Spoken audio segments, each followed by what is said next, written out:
Well, Carl, thanks so much for your time. So this season, I think I was getting into, so we're looking at the conscious construction of just endowments and portfolios, trying to dispel some of the myths. So a lot of our audience are, um, in the finance world, but also impact curious. So us Hmm. being in Louisville, Kentucky, we get a lot of people that aren't necessarily as exposed to some of the different strategies that exist out there, and they actually look at a lot of the work that we do. Um, and the minute they hear impact, they immediately downgrade the financial possibility, the Or return profile, expectations.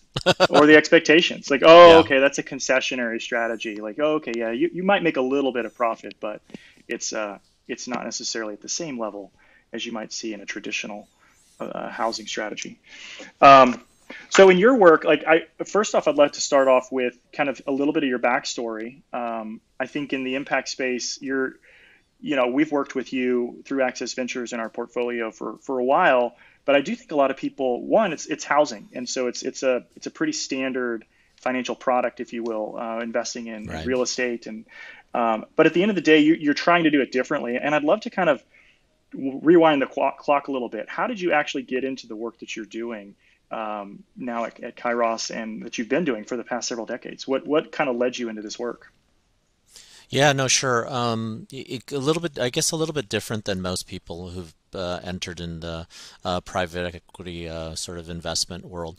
Yeah, as many may not know, I always start out by introducing myself as the least famous of two brothers, even though I'm the oldest one.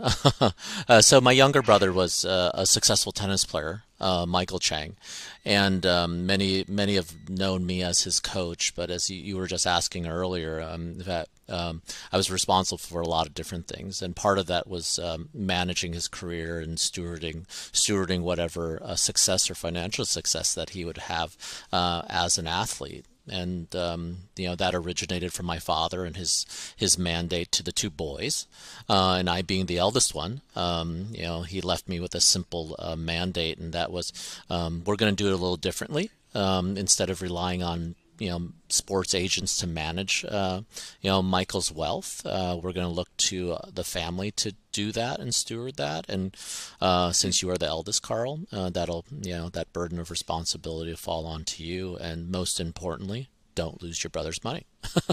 So, yeah, pretty I want powerful what were statement. So. Oh, it's fascinating, and I think I wonder what were the dinner time conversations like growing up with such a, yeah, I mean, a lofty expectation placed on your shoulders, but even your Yeah. brother, the pressure of being a professional athlete, and just the expectation of your father. I mean, that's a pretty amazing structure to even put together as a family. What was that Yeah, like growing up? yeah, no, sure. Honestly, I mean, I think part of the family mandate, and from my parents, it was really to protect Michael. He had enough Mm, pressure as an athlete. He was young, obviously, 16. Winning the French Open at 17, and so really trying to give him not as much to think about other than being able to be free of pressure, free of other concerns, and really just focusing on tennis. The family mm. construct was we were the ones to protect him, take on that pressure, take on those responsibilities, so he had less to worry about. And so I would say our dinner conversations as a family were probably a little bit more lighthearted, but the father, Carl son, older son, sort of conversations were probably a little bit more intense. So Yeah. And for your brother even, I mean, this was his professional career and the money that he was making yeah. off of that success. Like the pressure he must have felt both on the court, but then the trust that he in, gave you essentially to manage that on multiple levels. What was the genesis of that? Were you always close? Were you friends growing up, and there was just this connection and this was that kind of built over a lifetime of both being brothers but also business partners? Yeah, I think my parents brought us up that way. I think a lot of that, came from mom and dad. Again, we Mm, were a small family, only two brothers, and really came from nothing. mm, So, we certainly didn't anticipate the success Michael would have. Quite frankly, if in using in sort of underwriting terms, he didn't underwrite well as a good investment, if you would say, So who would have known that he'd have the success that he had? And so there were yeah, a lot of naysayers, and with a lot of negative rhetoric around, why are you doing this? Why are you turning pro at such a young age? Really, you're not equipped. There's just, you're too small, you're too this, you should really just, get a scholarship in school and go to school, and, that would be a wonderful success story in itself. mm, And so, we band together as a family, supported him in that effort, and, one thing led to another, and he won the French Open, and who would have guessed even after winning the French Open that he'd have the success that he'd have over the next 16, 17 years. So well, and that's the other thing. It's not just success, but a long career in a pretty correct, yeah, grueling and tough sport physically. So, um, absolutely. well, so your resume obviously is rather impressive yourself. But I think sometimes I love asking this question. I think for you, I'm Mm. really curious what is what's maybe not on your resume that's something you're super proud of or super formative for you, and kind of the person that you've become that you wish more people knew about. Um, actually, knowing my personality, I actually prefer being behind the scenes. So I Ah, live a I live a pretty quiet life, especially having such a famous brother. But now that it's been a few decades since being on tour and being in front of television, we try to play close to the vest, and pretty low key. Obviously, we've had some tremendous success as a firm and as Kairos over the last 2 decades now, and that's been certainly a blessing. But I think the most important thing is to stay grounded, stay humble, and stay focused, and continue to execute the way we've been executing. I think yeah, that's kind of the at least our secret sauce, if you will. Don't yeah. don't start thinking we're more than we're not. Mm. So I think that's a good word. Despite the success that you've seen both within the family and within the firm, don't yeah. think more of ourselves. So, so now fast forward a little bit. You're at Kairos. How did you actually get into to real estate of all things? Because I think Yeah. you could have done a lot of different things, and I think you've really created a niche with that, among other things now. But that's kind of where you started, was in kind of real estate investing, multifamily, and such. How did you get into Yeah. that? No, absolutely. Yeah, I credit that a lot to my father. My father's a chemical engineer. My mom's a bioengineer, and actually, when I went to Cal, I was, as a good older son, coming from an Asian family with strong parents. I was supposed to be a doctor like every other good Asian kid was supposed to be, and Michael had some success, and I got the call from dad, said, "Okay, scrap that, go business." And so did that, and hindsight's always 2020. Is certainly blessed by it, but I give a lot of credit to my father. Mm, In his generation, as he looked at the success of people that he admired, a lot of them had created success in real estate. And he was smart enough to understand that the equity markets, even certainly now, but even then, were so efficient, and there was just such efficiency with regards to identifying opportunity and trying to be sort of a first move or advantage in making investment thesis or selection. Bricks and mortar was still pretty inefficient. And he saw within his generation a lot of the success that had been created in real estate. And so he really guided me toward using that avenue as a way to begin thinking about how to steward Michael's wealth. So when I started my career in real estate, I started my career as an underwriter, really kind of bricks and mortar, understanding collateral values with my mentor, who recruited me to help her create sort of the loan product origination platform for Wells Fargo, who she eventually went to start the same thing for Bank of America before she retired. And so I really learned the business, and really from the ground up. And so when we started investing in real estate, certainly not an optimal time in the sort of late 80s, when interest rates were double digit and we were sort of going through a different type of recession then. And the opportunity to understand and or touch what we were actually investing into, and understanding what it costs to build a building or build a shopping center or an apartment complex was kind of critical. And so we used that as a premise to understand how we were going to invest. And it was a very simple premise in that, recurring cash flow stream, trying to replace Michael's revenue that he was creating from tennis through something that was durable and something that was tangible that we can in fact touch and feel, that wouldn't change at a moment's notice. It wouldn't change because of a shock in sort of some projection in earnings or some lost contract that we weren't necessarily aware of, because again the equity markets were so efficient that way. And so that was the avenue which my father guided me to begin that career and begin strategizing on how to steward Michael's wealth at the time. Yeah, that's great.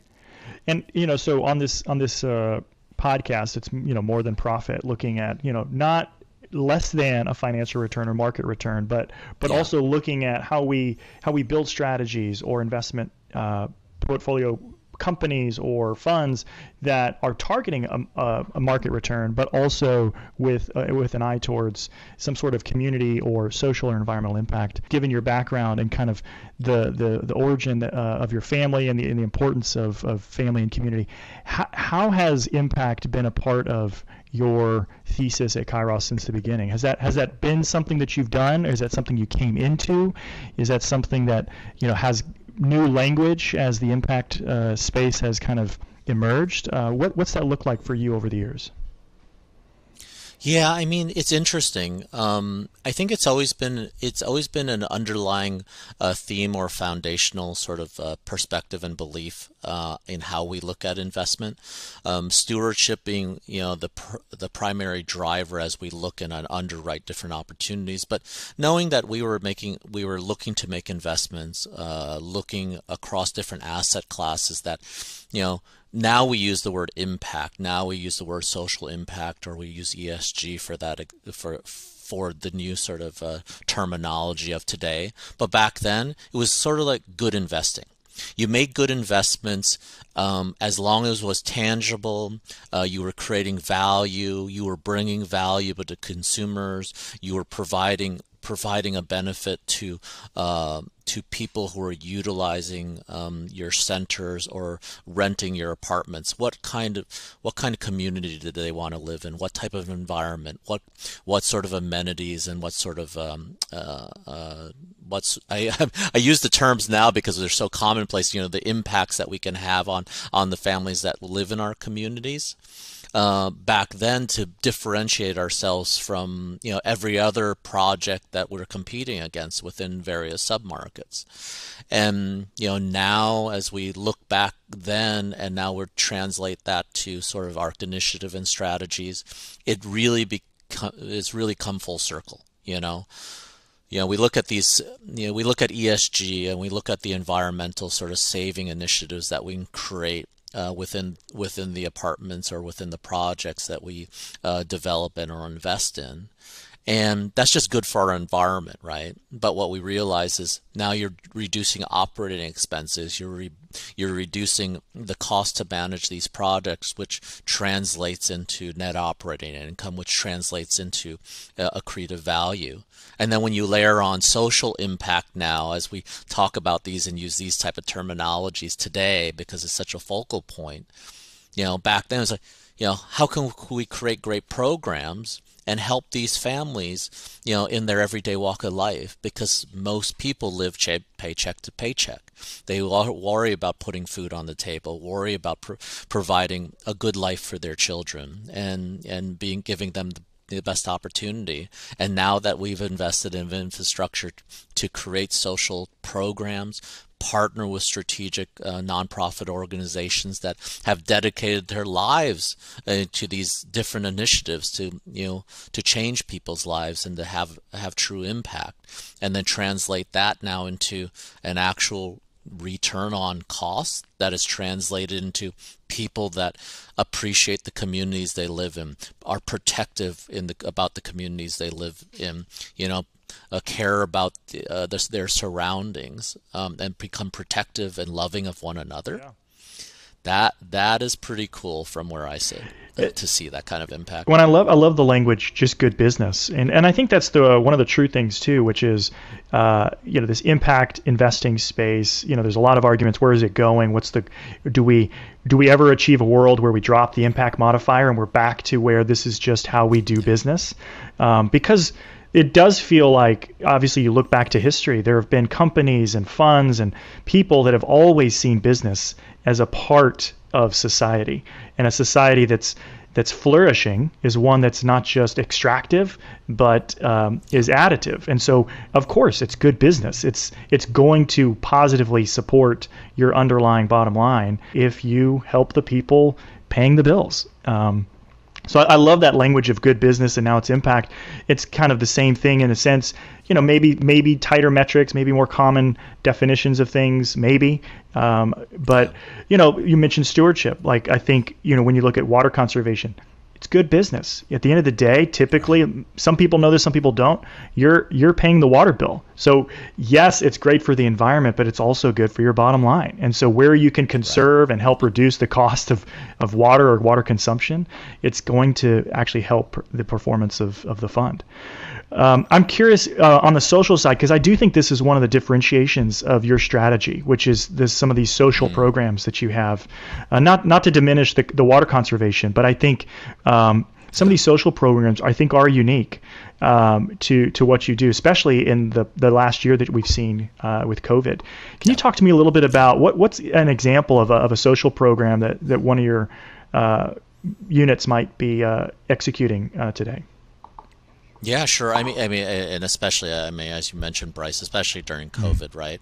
I mean, being able to provide, as an example, just something new that came up this year. I mean, with the PPP programs, with the unemployment support, a lot of families perhaps didn't have access or didn't even understand even to begin the process of accessing financial support.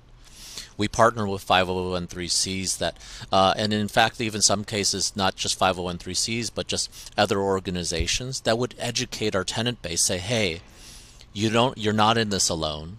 And maybe you're finding a way to make things work, but there are financial resources that are available to you to help you during this time of crisis.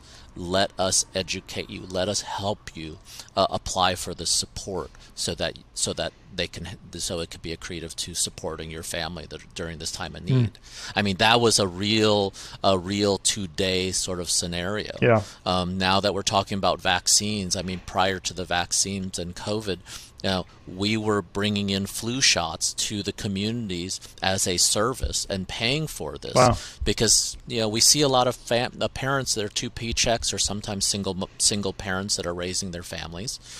They can't afford to get sick. They can't afford to take more time off than sort of the sick leave that's required. And now with COVID extending a lot of that stuff, they want to be healthy. So the fact that we can provide free flu shots and things of that when perhaps they couldn't afford to have that, those were really important. And in some cases daycare, or back to school programs, or children now with not being able to go to school because of certain moratoriums, to be able to provide some socially distanced, safe environment for support or some educational support. I mean, these types of things you sometimes take these things for granted, but when you face the year that we had, you begin to understand how much impact and how important that is. Yeah. We received some wonderful emails back to our program manager, Anita, and she was just sharing these notes back to our firm at year end. And I tell you, it brought us to tears. I mean, it was an emotional moment, saying how thankful they were that somebody actually cared to take these initiatives and reach out. And, again, do these have economic reward?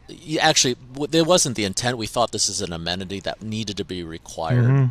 Only as a net result did we realize, okay, this actually turned out to have some economic impact.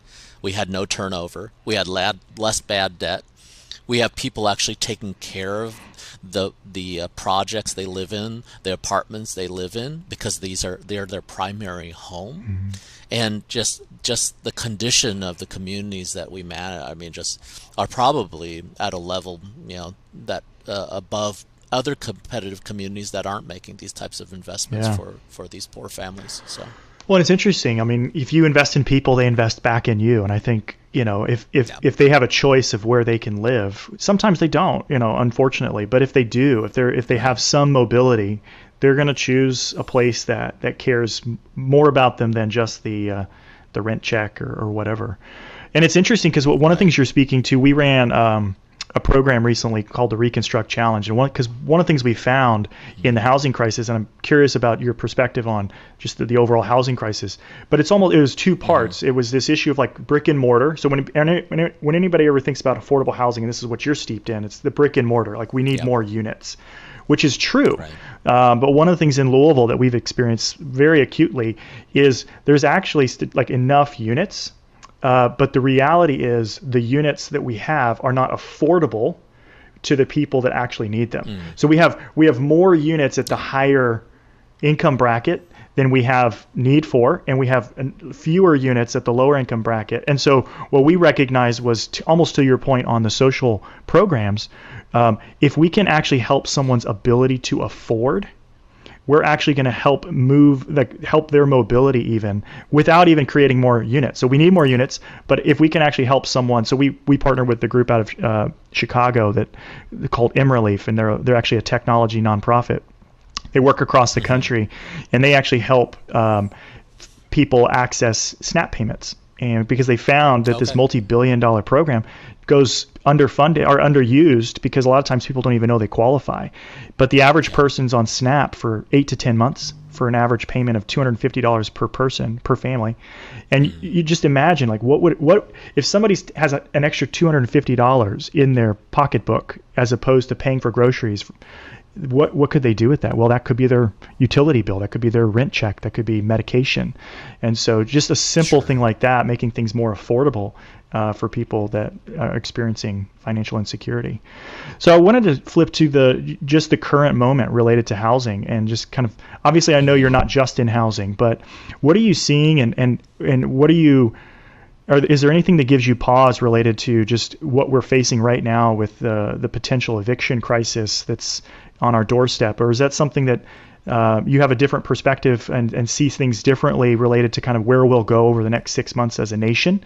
Or are there things that you're really looking out for, hoping for, maybe even from the administration, and responding to kind of what we see on the horizon? Yeah, I've got a lot of different perspectives, and I think it varies from region to region. I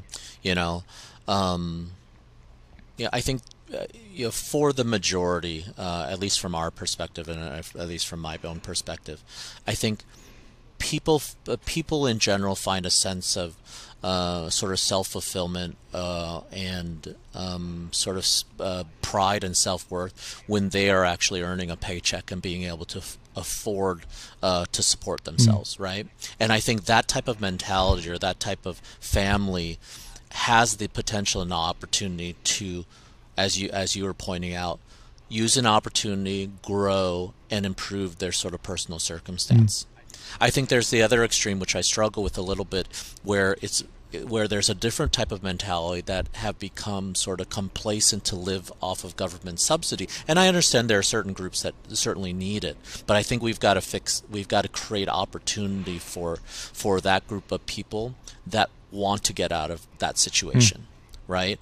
And so I think there's a bridge that needs to be completed there to give them the opportunity for those that have it, because I innately believe, and we came from pretty humble beginnings ourselves, and knowing that with hard work, with a little bit of help and a little bit of encouragement, there is opportunity for people. I mean, again, why many people immigrated to the United States, it's the land of opportunity, right? And so I think by providing affordable housing and sort of giving them basic needs, and then giving them every opportunity to have the opportunity to be successful, whether that be through education, whether that be some incentive that says, hey, I'm going to provide reward for you because you've earned this and you've accomplished X. We want to continue to facilitate that good work. And then give you more opportunity as a reward, rather than sort of what my perspective, and this is where I get a little conflicted, reward bad behavior, and then sort of to encourage bad behavior to feed more bad behavior. So I struggle a little bit with that, and it's not an easy solution to solve. I understand that. Oh yeah. Well, it sounds like there's a friend of mine that once he talks about this. It's a big word, but it's kind of like the principle of subsidiarity. And so in layman's term, it basically means that the place most appropriately positioned to help a person is closest to that person, meaning like ideally it's the family unit. And if the family unit is unable to support that person, then it's the community. And the community typically could be neighborhood, it could be extended family, it could be whatever. And then then we kind of have a concentric circles. And then the real role of the outer circles is to support those inner circles, so that closest to that person in need, we're able to meet the needs of that person. And so business fits in there, civic organizations fit in there, churches and nonprofits fit in there, the state, the federal government. And I think maybe one of the things you're talking about, and in your earliest response, it was like, it depends on the region. And I think that's a helpful insight, because the problems that we're experiencing and the ways actually services are distributed are so different across the country, from one city to the next, from one state to the next. And I think it's unfortunate to kind of extrapolate one common standard, but to then really say, okay, how do we drive this down to the closest place possible to serve that person? And, in a sense, what Kairos is trying to do by creating some of these social programs is to say, okay, we have a responsibility and we have a pretty clear and close relationship to these people. What can we do? What is our responsibility to support them? So that's great. Right. No, that's absolutely right. When I was sharing with you earlier about the social programs we implement in our communities, and I was saying how the communities themselves become protective of the areas they live, that includes their co-tenant base. And what's been fascinating to see is, they become protective of one another like a greater family. And you start to see success breed success within those communities. When they see somebody that enters a community that perhaps is not conducive to that success, they frown on that because they don't want that kind of influence to their families or their children. And so you see that get weeded out pretty quickly. And so that's what's been really neat to see. And I think they become very, very appreciative of these programs and the support that they're feeling. And again, it's a real conduit to a really healthy living environment. So it's been great to see. That is great. So flipping gears real quick, I think one of the goals of this season was to really look at fund managers, strategies that are really pursuing impact, but also not sacrificing profit. And I mean, like by profit, in this definition, I mean financial profit. Because I do think where I sit, a lot of people question that. And we were talking about before we started just about how they downplay, that might be getting profit, but not market returns. Do you ever hesitate to describe some of your strategies as impact strategies? Are you in those circles? I know you're in the Bay Area, so it's a little bit maybe normative, but do you ever experience that kind of that label of a concessionary strategy because of what you're trying to pursue? And what do you think about that? As I'm even just bringing it up right now. Yeah, no, it's good. It's a good question. I would say this: there was definitely an educational process as we sort of socialize the idea amongst investors that we're really just targeting return, right? We do have, a social impact initiative as well too. And now that we've got almost 5.5, 6 years of history, we can actually say the social impact, the impact that we're actually making, that really we thought was an amenity, no different than providing a clubhouse or a workout facility for the community, but actual an amenity. Now it's actually having economic impact on our returns. And so that's been really accretive, and that has only proven over a period of time, right? Because it was more thesis, it was more theory and thesis than sort of actuality. And now that we actually have results to prove the social impact is actually creating economic return, that educational process amongst our LPs are now beginning to really resonate, saying, wow, okay, we got the ESG focus and how that reduces operating expense, but we didn't think the social impact was going to have that type of impact, a positive impact on our returns. And especially during a time like this last year, COVID, when you're seeing sort of bad debt, and I think we've been beating all the national housing benchmarks on collections, on occupancy across the board. I mean, you have to begin thinking, it's really the social impacts and sort of the influence that we've been having on those families. And so I think that has been really accretive. And I think long term, as investors begin thinking about this sort of strategically, what I've come to conclude is that, good long-term investments with long-term thesis in which it's actually truly impacting positively sort of our communities, our society, whether it be ESG or whether it be social, has long-term value. Things that perhaps don't have positive impact, maybe some short-term economic success, but eventually, I think they tend to dissipate. Well, and I love the way you describe it as the amenity like a gym. And it reminded me, we've got an investment, more of a direct one, that, the thing that everybody on an individual level, you go and you get a job in corporate America, the thing you kind of, as an amenity, you come to expect is this retirement or 401k match or whatever. Mm-hmm. And this company called Vault, what they basically realized was because of issues of personal debt or student debt, many people were starting off and getting that job, and they're like, I've got to put money towards my student debt. That's an awesome amenity, but I can't even partake. And so what they created was a structure and a system to be able to allow a retirement match from a corporation to be applied towards a student debt. And so you think about that long-term value economically, similar to kind of, as much as somebody might enjoy having a gym, to be able to flip that and have an amenity where it's like actually helping them economically. Yeah. There's a really, really interesting, both financial, that's not the desire. I mean, that's not the reason we do it necessarily. But it does have a financial output to it. So that's pretty neat. Sure. Yeah. Well, so I've got to ask, and before we get to close, you're also the co-founder of Pyology. So one of my partners, I mentioned him before.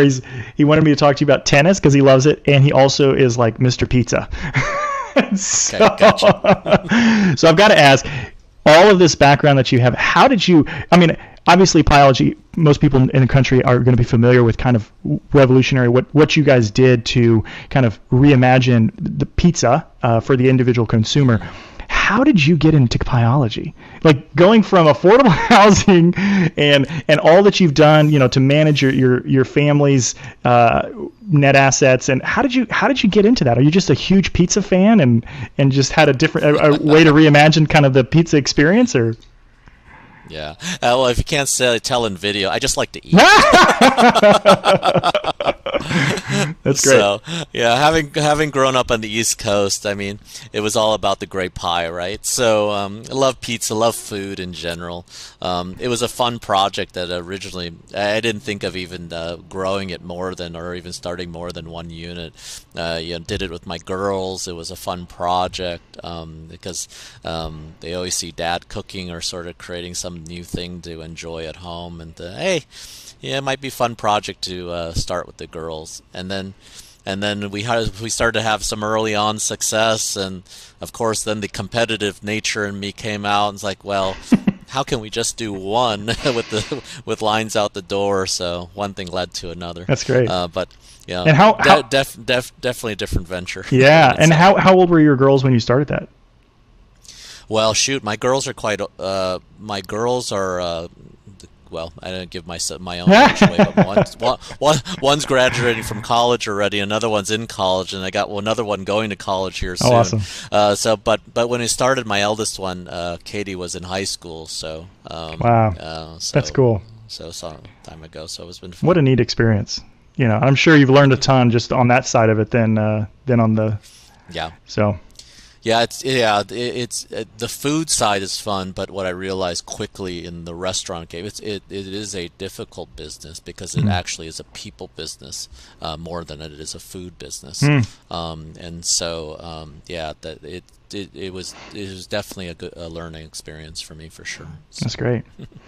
Well, Carl, I really appreciate your time. One question I've been asking folks on this season specifically, just trying to frame up these strategies related to the impact space. So thinking about the impact universe or industry, if you want to call it that, what gives you hope about these emerging impact strategies that maybe aren't much different than just the good business you discussed of several decades ago? What gives you hope about that? And what gives you pause? I was at give you a chance to think about it. I was at a conference recently where it was talking about impact going mainstream, which is on some levels really exciting and encouraging. Just kind of think about more people aligning their own personal values with how they think about investments. But there's also some concern there, greenwashing and other things. So what for you gives you kind of hope about this future, and what gives you pause? I mean the pause is I guess from a pause perspective, because I like to see things more in the positive light than the negative light. But from the pause perspective, I just worry about people taking it, using it for the wrong purpose. Is sort of my perspective, because I think there's probably some mixed messaging around it. I think what gives me hope, and I'm a hopeful and optimistic person, is, I see the impact that we're having in people's lives. I think in general, people, the majority, I think the wealth disparity is an issue. I think for those that are given the opportunity, and really given the opportunity, I just have a lot of hope in people. And I believe in hard work. I believe that people want to work hard. I believe if given the fair chance and the opportunity, I think most of them will be more successful than not. I just see a group of people that are hungry, that just need a chance, and that just gives me hope. And that makes me excited because I get choked up just seeing or listening to a story or hearing of a story of somebody who just gave somebody an opportunity and they turned it into something. Those always get me emotional, and that's what gives me hope. And if I can leave this earth saying that I've had a little bit of impact on somebody's life, I mean, that's all I can ask for. That's great. So.